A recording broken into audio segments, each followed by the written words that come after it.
रचल धमारी। जना पाँच को मिली रख लो और दुई और चारी। पार परोसनी करो कलेवा संग ही बुद्धि महतारी। सहजे बपुरे छे सुतले मैं पाँव पसारी। आवो न जावो मरो नहीं जीवो साहिब मेट लगारी। एक नाम मैं निज के गहलो ते छूटल संसारी। एक नाम मैं बदिक लेखो कहीं कबीर पुकारी। तो सदगुरु कबीर साहब जी इस शब्द के माध्यम से पहले रूपक बताए हैं कि एक लड़की अपनी ससुराल पहली बार जाकर अपने नैहर लौटी। हर माँ अपनी लड़की से उसकी ससुराल की बात पूछती है। तो माँ ने पूछा, बेटी तेरी ससुराल की स्थिति क्या है? तेरे सासू ननद जेठ और अन्य घर वाले पड़ोसी तथा तेरा पति कैसा है? तू इन सब से कैसे निपटती है? तो पुत्री ने जो उत्तर दिया वह बड़ा ही आश्चर्यजनक है। उसने कहा कि माँ, मैं नैहर ससुराल दोनों कुल की प्रकाशिका हूँ। जब ससुराल में गई तब मैंने पहले ही दिन सासू और ननंद को अपनी खाट की पाटी में बांध दिया और जेठ को खूब गाली दी। ये ही लोग जो है बहू को ज़्यादा दबाने वाले हो सकते हैं और मैंने इन्हें पहले ही दबा दिया। मेरे घर में उपद्रव मचाने वाली एक स्त्री थी, मैंने उनकी मांग जला दी, अर्थात उसके पति को मार डाला। इसलिए उसकी तो हिम्मत ही बैठ गई। घर के अन्य कई लोग हैं, उनमें से 5 को तो मैंने बगल में रखकर रगड़ दिया और 2-4 और थे, उनकी भी यही दशा कर दी। पार पड़ोसनी थी, जो पड़ोसिन हैं, मुझे परेशान कर सकती थी, तो मैंने उनका जलपान कर लिया। रह गई मेरे पति देव की बात, वे बेचारे बड़े सरल एवं सहज हैं। वे मेरे शरीर की सेवा के सारे काम कर देती हैं, यहाँ तक कि रात में मेरी सैया भी बिछा देती हैं और मैं बस केवल पाँव पसार कर सो जाती हूँ। माता जी, मेरी ससुराल बड़ी अच्छी है, चैन की बंसी बज रही है। गृहस्थ पाठक यदि ऐसी बहू पा जाए तो उनका क्या बीतेगा, यह सहज समझा जा सकता है। शायद ऐसी बहू दुनिया में कहीं ना हो, परंतु कबीर साहब की एक एक बात मज़ेदार रहती है और साथ साथ गुण अध्यात्म एवं उच्चतम साधना परक भी। ऐसी बहू यदि किसी के घर चली जाए तो उस घर का बेड़ा पार हो जाएगा, वह घर क्या बन जाएगा? नर्क। लेकिन सदगुरु कबीर साहब जी इस शब्द के माध्यम से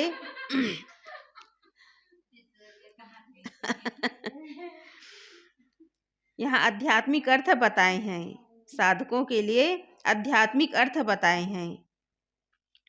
तो स्वरूपस्थ वृत्ति चेतना शक्ति एवं आत्मा से कहती है कि हे माता, मैं व्यवहार और परमार्थ दोनों क्षेत्रों को उज्जवल बनाने वाली हूँ। ये कौन कह रही है? स्वरूपस्थ वृत्ति चेतना शक्ति एवं आत्मा से कहती है कि हे माता, मैं व्यवहार तथा परमार्थ दोनों क्षेत्रों को उज्जवल बनाने वाली हूँ।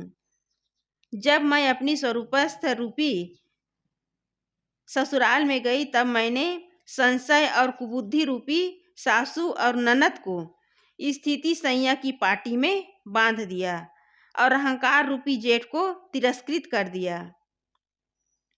अविद्या रूपी नारी ने ही मेरे अंतःकरण सरोवर में उपद्रव मचाया तो उसको विधवा कर दिया, अर्थात उसे शक्तिहत बना दिया। जना 5 कोखिया मिली रख लो और दुई और चारी। तो ये 5 क्या है? 5 ज्ञानेंद्रियां, आँख नाक कान जीभ और त्वचा। इन 5 बलवान जनों को मैंने पेट में रख लिया, अर्थात इनको पूर्णतः वश में कर लिया और शुभ तथा अशुभ कर्म वासनाएं तथा मन चित बुद्धि अहंकार का भी शमन कर लिया। और दुई और चारी पार परोसनी है नाना प्रकार के दुर्व्यसन एवं गलत आदतें, मैंने उनका जलपान कर लिया, अर्थात उनको भी पूर्ण स्ववश कर लिया। परंतु हे माँ आत्मा, मैं बुद्धि को एक दूसरी माँ मानकर उसको सदैव साथ रखती हूँ। सहज स्वरूप ज्ञान रूपी पति मेरे लिए स्वरूप स्थिति एवं समाधि की सैया बिछा दी है और मैं पैर पसार कर निश्चिंत होकर के सो रही हूँ। हे चेतना शक्ति माँ, अब मुझे संसार में आना जाना और जन्मना मरना नहीं है, क्योंकि इसका कारण संसार की आसक्ति थी, लगाव था। उसे सद्गुरु साहेब ने उपदेश देकर मिटा दिया है। मैंने तो अन्य सारी मान्यताएं एवं बाह्याचार सर्वथा छोड़कर केवल एक संज्ञा निज चेतन स्वरूप को ही पकड़ रखा है। इसी से मेरी सारी वासनाएं, सांसारिक वासनाएं छूट गई। कबीर साहब जी घोषणा करके कहते हैं कि मैं अपना यह विचार प्रतिज्ञा पूर्वक रखता हूँ कि निस्वरूप चेतन ही परम तत्व एवं परम पद है। जो मनोवृत्ति समाधि में लीन हो जाती है वह अमृत बन जाती है। उसी द्वारा इस पूरे शब्द के भाव का वर्णन है। कबीर साहब जी की उक्तियाँ विलक्षण भरी होती है। स्वरूप लीन, आत्मलीन एवं समाधि लीन मनोवृत्ति कहती है कि मैं दोनों कुल को उजागर करने वाली हूँ। दोनों कुल क्या है? व्यवहार और परमार्थ। जिसका मन शुद्ध होता है, आत्मा राम में लगा हुआ होता है, उसका मन निर्मल एवं शांत होता है। अतः उसका परमार्थ तो बना बनाया है, उसका व्यवहार भी परम उज्ज्वल होता है। जिसकी मनोवृत्ति निर्मल है वह अपने साथियों से न विवाद करेगा, न उसके प्रति तनावग्रस्त रहेगा, न भोगों की चाहना रखेगा। भोगों की चाहना को लेकर ही सारे विवाद होते हैं, और जब वही नहीं है तब किससे झगड़ा। वह मान सम्मान को तुच्छ समझेगा। वह न किसी को कटु कह सकता है और न स्वार्थ परायण हो सकता है। वह अपने साथियों से तथा बाहरी मिलने वालों से शुद्ध प्रेम पूर्ण एवं मधुर व्यवहार करता है। जिसका मन मक्खन हो गया, अमृत बन गया है, मधु हो गया है, और उससे विष कैसे निकल सकता है। जिसका व्यवहार ही मधुर है, प्रेम पूर्ण है, उससे विष कैसे निकलेगा। विष क्या है ममता? क्या है विष? जोर से बोल। जिसका मन मक्खन बन गया उसका जीवन पूरी तरह अमृत बन गया, और उससे विष कैसे निकल सकता है। विष क्या है? राग, द्वेष, ईर्ष्या, जलन, घृणा, नफरत, छल, कपट, ये सब विष हैं। मन का विष ही तो व्यक्तित्व, परिवार, समाज तथा देश में जहर घोलता है। और जब मन ही अमृत बन गया तो उसका पूरा व्यक्तित्व ही अमृत बन गया। अतएव उनके द्वारा दूसरों को उद्वेग पहुंचाने की बात ही समाप्त हो जाती है। वह आनंद कंद हो जाता है तथा दूसरों को भी अपने संपर्क मात्र से आनंद देता है। इस प्रकार समाधि में लीन मन वाले को परमार्थ तो प्राप्त हो ही गया, उसका व्यवहार भी परम उज्ज्वल हो गया। उसके व्यवहार में प्रेम का सागर है तथा परमार्थ में अनासक्ति के हिमालय का शिखर। अतएव वह प्रेम का स्वर्ग सुख तथा अनासक्ति का मोक्ष सुख एक साथ भोगता है। समाधि में लीन मनोवृत्ति व्यवहार तथा परमार्थ दोनों की प्रकाशिका है, और यह परम सत्य है। जिसका व्यवहार सुधर गया उसका परमार्थ भी बन जाता है। और जो अपने व्यवहार में उलझने पैदा करते हैं, जिसका व्यवहार ही अशांत तथा अनेक विकारों से ग्रसित है, ऐसे व्यक्ति परमार्थ के पद पर आगे नहीं बढ़ सकता। इसलिए मुख्य बात है अपने व्यवहार को मधुर बनाना। अपने जो साथ में लोग हैं, समाज में जो लोग हैं, उनके साथ मधुरता का व्यवहार करना, और जिसका व्यवहार मधुर हो गया उसका परमार्थ भी मधुर बन जाता है। तो इसके लिए गुरुदेव जी बता रहे हैं, जिसका मन मक्खन बन गया वह कभी अपने अंदर किसी के साथ कटु व्यवहार नहीं कर सकता। इसलिए मन का मक्खन बन जाना, जीवन को अमृत बना लेना है। मन मक्खन बनाने का मतलब क्या है वंशिका? मन मक्खन बन जाना, मन को कोमल बना लेना, विनम्र बना लेना, मन में सबके प्रति दया, करुणा, क्षमा एवं प्रेम का भाव लाना, और ऐसे व्यक्ति कभी किसी के साथ ईर्ष्या, द्वेष या घृणा, नफरत का भाव नहीं ला सकता। उसका मन पूरी तरह शुद्ध और पवित्र हो जाता है। ऐसी मनोवृत्ति संशय तथा कुमति को अपनी स्थिति संयम की पाटी में बांध लेती है। सासु ननद पटिया मिली बंध लो। खराब स्वभाव वाली सासू और ननद बहू को परेशान करने वाली होती है और अच्छे स्वभाव वाली सासू ननद बहू को सुख देती है। संसार में सब प्रकार के लोग हैं। ये नहीं कि जितने भी सासू और ननद है सब बहू को परेशान करती है, ऐसी बात नहीं है। संसार में सभी प्रकार के लोग हैं। कितने ऐसे लोग हैं सास और बहू घर में माँ और बेटी के समान रहते हैं, और कितने ऐसे घर हैं जहाँ सास और बहू में कभी पड़ती नहीं, दोनों का जीवन नर्क बन जाता है। तो यहाँ जो खराब स्वभाव वाली सासू और ननद को बहू जो है परेशान करती है, और अच्छे स्वभाव वाली सासू और ननद बहू को सुख देती है। तो यहाँ सासू क्या है? संशय, और ननद क्या है? कुमति एवं कुबुद्धि। जिसकी मनोवृत्ति समाधि में लीन होती है उसके भीतर आध्यात्मिक और आधि भौतिक किसी भी प्रकार का संशय एवं संदेह नहीं रह जाता। वह परमार्थ तथा व्यवहार दोनों में निसंदेह होता है। वह समझता है कि निज चेतन स्वरूप ही परम तत्व है और निज स्वरूप स्थिति परम पद है। वह यह भी समझता है कि जीवन निर्वाह निश्चित ही होगा, उसके साधन जुड़ते रहेंगे, केवल मुझे श्रम एवं संयम से रहना चाहिए। इस प्रकार वह संदेह रहित होता है। उसकी कुमति मिट गई रहती है। उसकी कुमति सुमति के रूप में तथा संशय बोध के रूप में बदल जाती हैं। यही मानो सासू ननद को पाटी में बांध लेना है। जिसके अंदर के सारे संशय मिट जाते हैं, आध्यात्मिक और आधि भौतिक संशय मिट जाते हैं, वे अपने जीवन में श्रम और संयम से पालन करते हुए साधना मार्ग में आगे बढ़ते हैं। और जो व्यक्ति पुरुषार्थी होता है, परिश्रमी होता है, संयमी रहता है, उसके अंदर किसी भी प्रकार का संदेह नहीं रहता। उसके अंदर के सारे कुमति मिट जाते हैं और कुमति को सुमति में और संशय को बोध में बदल देते हैं।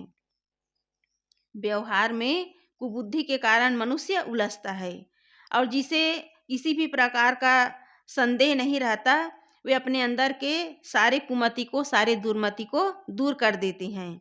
और एक संशय है अपनी आत्मा के अलावा बाहर कल्पनाओं में भटकना, मन की कल्पनाओं में भटकना।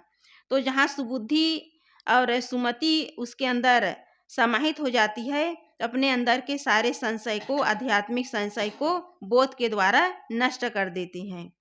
इस प्रकार जो मनोवृत्ति जिसके अंदर सुमति एवं सद्बुद्धि है, वे संशय तथा कुमति को अपनी पाटी में बांध लेते हैं, अर्थात उसे पूरी तरह नष्ट कर देते हैं। भसुरहि परलो गारी। भसुर कहते हैं ज्येष्ठ को। यह बहू के पति का बड़ा भाई होता है, और तात्पर्य में क्या है? अहंकार। अहंकार ही तो ज्येष्ठ श्रेष्ठ है, जो सारे संसार को नचाता है। अहंकार के कारण ही तो लोग कहते हैं कि शरीर मेरा है, धन परिवार मेरे हैं, मैं सबसे श्रेष्ठ हूँ, मेरे सामने सब तुच्छ हैं। यह भाव ही अहंकार है। यही भाव तो जीव को संसार में बांधता है। समाधि में रमने वाली मनोवृत्ति ने इसको खूब गाली दी, इसका तिरस्कार किया और कहा, देख सठ अहंकार, तू धोखे में है, यहाँ तेरा कुछ नहीं है। शरीर नश्वर है, प्राणी पदार्थ भी छूटने वाले हैं, क्षणभंगुर हैं। मान सम्मान नाम रूप जो भी है सब नाशवान है। इस संसार में तेरा कुछ नहीं है। मूर्ख अहंकार, तेरा घमंड करना तेरी नीचाई है। संसार के बड़े बड़े प्रतापी, धनी, बली, विद्वान कहलाने वाले मिट्टी में इस तरह सो गए कि दुनिया से उसका नामो निशान ही मिट गया। अतएव तेरा यहाँ कुछ भी नहीं है, सारा संबंध झूठा है। जिसकी मनोवृत्ति समाधि में रमती है, उसमें अहंकार की गंध कहाँ समा सकती है। तो इस प्रकार मनोवृत्ति अपने अंदर के अहंकार को पूरी तरह नष्ट कर डालती है। और संसार में झगड़ा किस कारण हो रहा है? अहंकार के कारण। अहंकार के कारण ही परिवार समाज में झगड़ा मचा हुआ है कि ये शरीर मेरा है, परिवार मेरे हैं, और अपने सामने अहंकारी व्यक्ति दूसरों को तुच्छ मानता है। भाई भाई में भी झगड़ा होता है अहंकार के कारण कि मैं बड़ा हूँ, मैं श्रेष्ठ हूँ, मैं बलवान हूँ और मेरा ही यहाँ सब कुछ चलेगा। तो इस तरह अहंकारी व्यक्ति हर जगह टकराता है, हर जगह विवादों से घिरा रहता है। तो इस तरह जिसके अंदर के सारे अहंकार मिट जाते हैं, वे संसार के प्राणी पदार्थ नाम रूप सबको नाशवान जान करके हर क्षण अपने समाधि में रमते रहते हैं। तो इस प्रकार जिसे यह ज्ञान हो जाता है कि संसार का सारा संबंध झूठा है, सारे संसार के सारे संबंध एक दिन छूटने वाले हैं। जिसको यह ज्ञान हो जाता है वो कहीं बाहर उलझता नहीं है। जारो मांग मैं तासु नारी की, जिन सरवर रचल धमारी। मनुष्य का अंतःकरण एक विशाल सरोवर है। इसमें उपद्रव मचाने वाली कौन है? अविद्या। अविद्या कहते हैं विपरीत समझ को, और विपरीत समझ क्या है? अनित्य को नीति मानना, नित्य मानना, और अशुचि को शुचि मानना, दुख को सुख मानना, और अनात्म में आत्मबुद्धि का होना, यह है अविद्या। यह शरीर अनित्य है, गंदा है, दुखपूर्ण है तथा अनात्म एवं जड़ है। परंतु इसे यह मानना कि यह नित्य रहेगा, यह रमणीय एवं पवित्र है, यह सुखद है, यह मेरा स्वरूप है, यही सबसे बड़ा अविद्या है। इस अविद्या के कारण ही मनुष्य के मन में उपद्रव मचा है। देह आदि में अहंकार करके ही सारे विकार उत्पन्न होते हैं, और यह विपरीत समझ का फल है। इस विपरीत समझ एवं अविद्या के कारण ही मनुष्य न सोचने योग्य बात सोचता है, न बोलने योग्य बात बोलता है, और न करने योग्य काम करता है, और न खाने योग्य वस्तु को खाता है। इन्हीं सब के परिणाम में उसे सारी उलझने मिलती है। मनुष्य के मन सरोवर में उपद्रव मचाने वाली यह विद्या, यह विपरीत समझ ही है। समाधिनिष्ठ मन ने उसका नाश कर दिया, उसने अविद्या को समाप्त कर दिया। जिस प्रकार सांसारिक लोग जो हैं, जिन्हें अपनी आत्मा का बोध नहीं है, उसकी समझ कैसी है? विपरीत है। वे शरीर, प्राणी और पदार्थ के अहंता ममता में पड़े हुए हैं, और यही कारण है कि न करने योग्य कार्य को करता है, न सोचने योग्य बात को सोचता है, और न खाने योग्य वस्तुओं को खाता है। और इसी कारण उसके जीवन में सारी उलझने पैदा होती है। तो इस तरह जो अपने मन को स्वश कर लेता है, सारी अविद्याओं को नाश करके अपनी समझ को सही दिशा में लगाता है, वही जो साधक जो है समाधिनिष्ठ बन करके अपने मन को पूरी तरह स्वश कर लेता है। जना 5 कोखिया मिली रख लो। समाधि लीन मनोवृत्ति 5 ज्ञानेंद्रियों को अपने पेट में समा लेती है। इसका मतलब है उनको पूर्णतः वश में कर लेना, अपने कोख में रखना, अर्थात उसको पूरी तरह वश में कर लेना। भजनानंदी व्यक्ति की इंद्रियां संयत होती है। वह जानबूझकर ऐसे दृश्य को नहीं देखता जिससे मन मलिन हो, न ऐसे स्पर्श करता है, न ऐसे शब्द सुनता है, न ऐसे गंध जो है ग्रहण करता है, न ऐसे रस चखता है जिससे मन मलिन हो। वह अपनी इंद्रियों को अपने अधीन रखता है। इतना ही नहीं, और 2 और 4, 2 4 को और अपने वश में कर लेता है। 2 क्या है? शुभ अशुभ कर्म, और 4 क्या है? चतुष्टय अंतःकरण, मन, चित्त, बुद्धि और अहंकार। विवेकवान अशुभ भाव एवं अशुभ कर्म तो करता ही नहीं, वह शुभ भाव रखते तथा शुभ कर्म करते हुए उसमें अहंकार भी नहीं रखता। अतएव वह शुभ अशुभ को जीत लेता है, और इसी प्रकार 2 की संख्या में आने वाले राग, द्वेष, हानि, लाभ, हर्ष, शोक, मान, अपमान आदि वृत्तियों को वह जीत लेता है। ये सारे अर्थ समाधि लीन पुरुष में समाहित हैं। इसके साथ उसके मन, चित्त, बुद्धि तथा अहंकार उसके अधीन होते हैं। वे अनियंत्रित नहीं भटकते। उसका मन आज्ञाकारी होता है और सदैव सद्विचार में रमने वाला होता है। उसका चित्त स्वरूप अनुसंधान करता है, उसकी बुद्धि स्वरूप स्थिति सुख की निश्चय वाली होती है। उसका हम देहादि में नहीं किंतु निस्वरूप चेतन में होता है। अतः उसकी सारी वृत्ति बाहर से सिमटकर अंतर्मुख हो जाती है। तो इस प्रकार जो सच्चे साधक होते हैं वे अपने इंद्रियों को अपने स्वश कर लेते हैं और शुभ अशुभ ये कर्म जो है इसको भी अपने वश में कर लेते हैं और मन चित बुद्धि तथा अहंकार जिससे मनुष्य जो है भटका हुआ है उसे भी नियंत्रित में कर लेते हैं, अपने बस में कर लेते हैं। तो जो सच्चे साधक होते हैं वो मन को आज्ञाकारी नौकर बना लेते हैं, मन के अनुसार नहीं चलते, मन को अपने अनुसार चलाते हैं और जो मन के अनुसार चलता है वही इस संसार में भटकता है। वो कभी रूप में, कभी रस में, कभी गंध में, तो कभी खाने पीने के लोभ में पड़ा रहता है।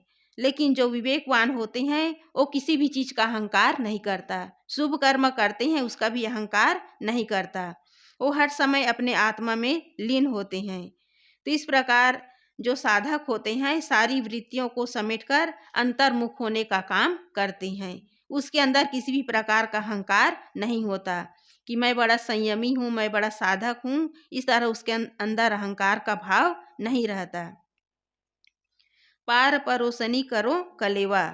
समाधि में लीन मनोवृत्ति कहती है कि मैंने पार पड़ोसनियों को जलपान में खा लिया। पार परोसनी है अनेक छोटे मोटे दुर्व्यसन और गलत आदतें, जैसे तंबाकू, पान, गांजा, भांग, बीड़ी, सिगरेट, शराब, मांस, चुगली, निंदा, लाग लगाई आदि की आदतें। यह सब तो साधक के पहले से ही दूर हो जाते हैं। परंतु स्वरूपस्थ वृत्ति कहती है संगहि बुद्धि महतारी। वो कहती है कि हे माता, मैं बुद्धि को एक दूसरी माता मानकर उसे सदैव साथ में रखती हूँ। यहाँ एक अच्छे मनोविज्ञान का परिचय है। जीवन में सद्बुद्धि की महती आवश्यकता है।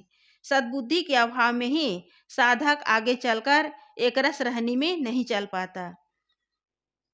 वह यह नहीं सोच पाता कि कितने प्राणी पदार्थों का संग्रह करना चाहिए, कितने नहीं, और कैसे कैसे प्राणी पदार्थ संग्रहणी हैं तथा कैसे कैसे नहीं। सद्बुद्धि के अभाव में ही आदमी अपने साथियों में टकराता है तथा जड़ वस्तुओं में उलझता है। अतएव पवित्र मन वाले एवं आत्मा राम में रमने वाले व्यक्ति के पास सदैव सद्बुद्धि होती है। सद्बुद्धि न होने के कारण मनुष्य दुर्बुद्धि के कारण गलत गलत काम करता है, गलत गलत बातें सोचता है, गलत गलत चीज़ों का वो संग्रह करता है। तो इस प्रकार जब तक सद्बुद्धि नहीं है तब तक मनुष्य जो है वो अपने साथियों के साथ, अपने परिवार वालों के साथ टकराता रहता है। तो इस तरह सारी उलझन का कारण क्या है? दुर्बुद्धि। दुर्बुद्धि जो है मनोविकारों की जड़ है। इसलिए दुर्बुद्धि जब तक है तब तक मनुष्य केवल भटकता रहता है। तो इस तरह जो सच्चे साधक होते हैं वो सद्बुद्धि को सदैव अपने पास में रखते हैं। सहजे बपुरे सेज बिछावल सुतले हूँ मैं पाँव पसारी। सहज है स्वरूप ज्ञान एवं आत्मज्ञान। मनुष्य को जो कुछ मिलता है वह सब असहज एवं अस्वाभाविक है। साथ ही सब कुछ बदल जाने वाला है। शिशुपन गया, बालपन गया, किशोर गया, जवानी गई, परिपक्व अवस्था गई और बुढ़ापा भी चला जाता है। परंतु इन सभी समयों में मैं हूँ, यह भाव एक समान रहता है। अतएव अपना आपा, अपने चेतन स्वरूप का ज्ञान, मैंपन का बोध सहज ज्ञान है। बालक, वृद्ध, स्त्री, पुरुष, हिंदू, मुसलमान सब बैठे हो, उनके बाहरी दिखावे में तो विविधता है, परंतु वे सब आंखें मूंदकर भीतर अनुभव करे तो क्या है? केवल चेतन। इतना ही नहीं, अनेक प्रकार के देवताओं तथा अनेक भगवानों एवं आत्म भिन्न ईश्वर की कल्पना सब मन तक ही है, जो विविध हैं। मन के समाप्त हो जाने पर केवल चेतन रह जाता है। संकल्पों में ही सारा शुभ अशुभ प्रपंच है, किंतु संकल्प शून्य हो जाने पर केवल चेतन मात्र ही बचता है और यही गहरी शांति है। सारे संकल्प विकल्प को शून्य कर देने के बाद क्या बचता है? मात्र चेतन। और जहाँ सारे संकल्पों विकल्पों का नाश हो जाता है वहाँ मिलती है गहरी शांति, और यही जीवन की सर्वोच्च उपलब्धि है। चेतन ही व्यक्ति का सहज स्वरूप है। अतएव इस सहज स्वरूप तथा आत्मज्ञान बेचारे ने मानो सहज समाधि की सैया बिछा दी है। जब निस्वरूप चेतन के अलावा सारे भासों अध्यासों एवं वासनाओं का त्याग हो गया, तब चेतन मात्र रह गया। यही अपना सहज स्वरूप है और इसी में स्थित होना सहज समाधि में रमना है। ऐसा साधक अभ्यास काल में संकल्प शून्य हो जाता है और व्यवहार काल में राग द्वेष तथा हर्ष शोक शून्य रहता है। इसलिए मानव सब समय सहज समाधि की सैया पर पैर पसार कर सोता है। पूर्णतया निश्चिंत हो जाना पैर पसार कर सोना है। पूर्णतया जीवन में निश्चिंत हो जाना पैर पसार कर सोना है। और पैर पसार कर कौन सोता है गीतू?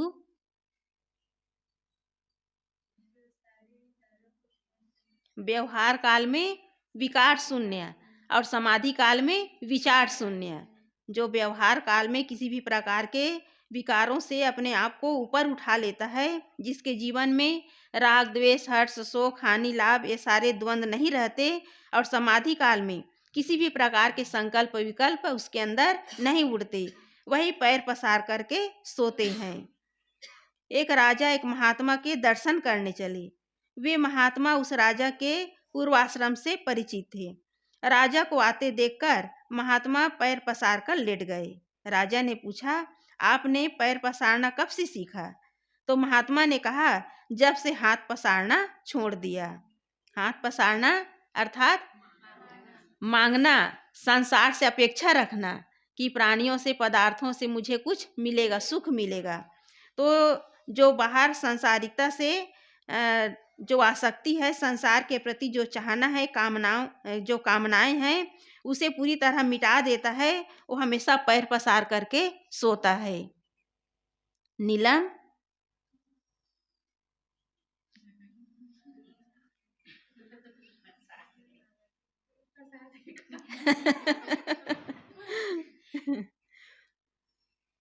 इस प्रकार स्वरूपस्थ वृत्ति सदैव सहज समाधि में डूबी रहती है। वह निर्विकल्प अवस्था में तो समाधि में रहती ही है, व्यवहार में भी मानो समाधि में ही रहती है।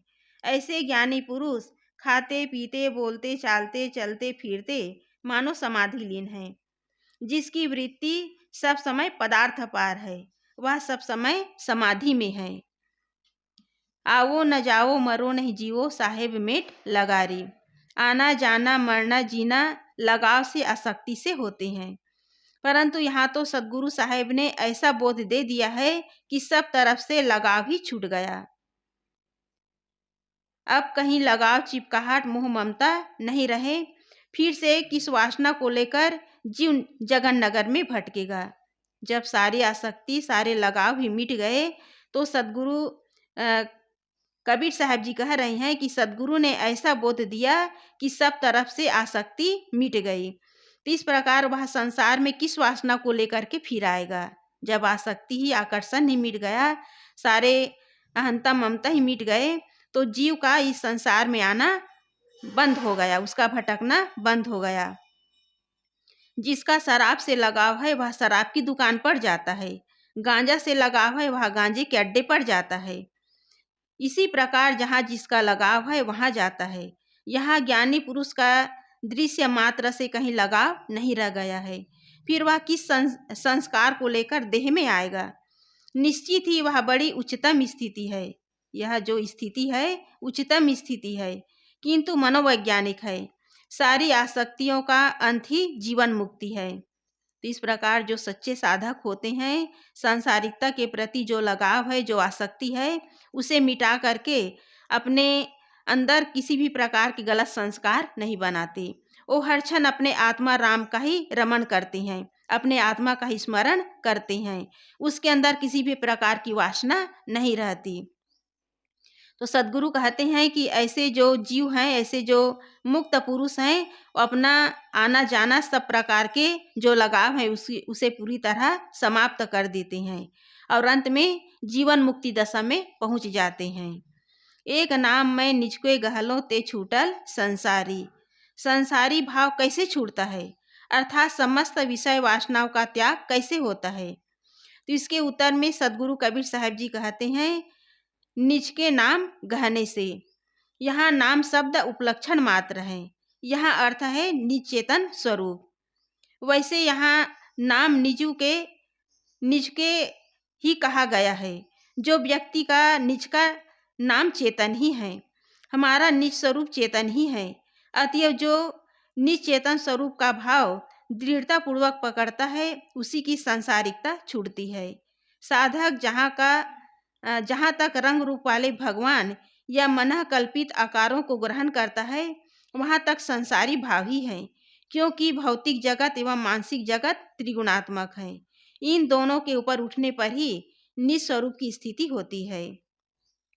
निज चेतन स्वरूप में स्थित होने पर ये दोनों छूट जाते हैं। अतएव दृढ़ता पूर्वक स्वरूप स्थिति में निमग्न होने पर ही संसारी भाव छूटता है।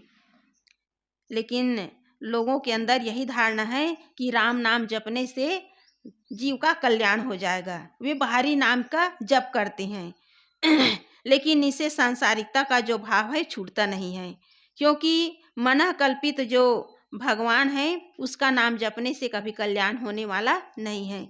और लोग जो है इसी धारणा में भटक रहे हैं कि भगवान का नाम जपने से, उसका स्मरण करने से हमारे अंदर जो गलत विकार है उसका नाश हो जाएगा, हमारा कल्याण हो जाएगा। लेकिन असली नाम क्या है? अपनी चेतन आत्मा का स्मरण करना। और जब तक इसका बोध नहीं होगा, लोग जो है भ्रम मान्यताओं में भटकते रहेंगे। बाहरी भगवान के स्मरण में, पूजा पाठ में लोग भटकते रहेंगे। तो इस प्रकार जो सच्चे साधक होते हैं, वे संसारी भाव से अपने आप को ऊपर उठाकर हर समय दृढ़ता पूर्वक स्वरूप स्थिति के स्मरण में ही लगे रहते हैं। एक नाम मैं बदी के लेखों कहीं कबीर पुकारी। कबीर साहब जी घोषणा करके कहते हैं कि मैं एक नाम को, अर्थात इस चेतन स्थिति को प्रतिज्ञा पूर्वक मोक्ष दशा मानता हूँ। कबीर साहब नाम जप मात्र से जो लोग मोक्ष पाने की प्रतिज्ञा करते हैं, उसका खंडन करते हैं। तो सदगुरु कबीर साहब जी ने 40वें शब्द में कहा है, पंडित बात बदेसो झूठा, राम के कहे जगत गति पावे, खाड़ कहे मुख मीठा। तो केवल बाहरी राम नाम जपने से किसी का कल्याण होने वाला नहीं है। वहाँ साहब कहते हैं कि हे पंडित, आप राम नाम जप मात्र से मोक्ष होने की प्रतिज्ञा पूर्वक बात करते हो, किंतु यह असत्य है। परंतु यहाँ स्वयं कबीर साहब जी कहते हैं बदी के लेखों, क्योंकि वहाँ केवल नाम जप से मोक्ष मानने की बात है और यहाँ दृश्य विषयों को छोड़कर निज चेतन स्वरूप में स्थित होने की बात है। इस बात का संकेत सदगुरु कबीर साहब जी ने 40वें शब्द में पूरी तरह उसका विस्तृत से वर्णन किए हैं कि संसार में बाहरी राम का जप करने से किसी का कल्याण होने वाला नहीं है।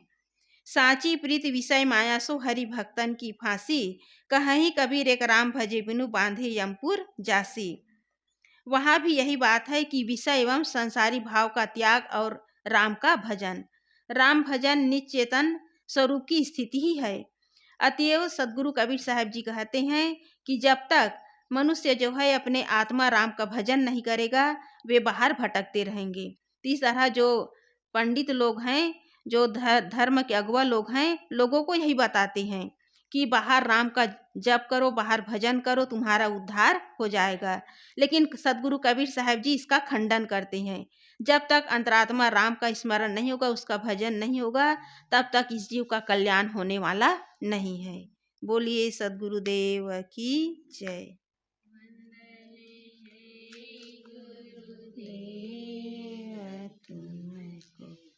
वंदन है गुरुदेव।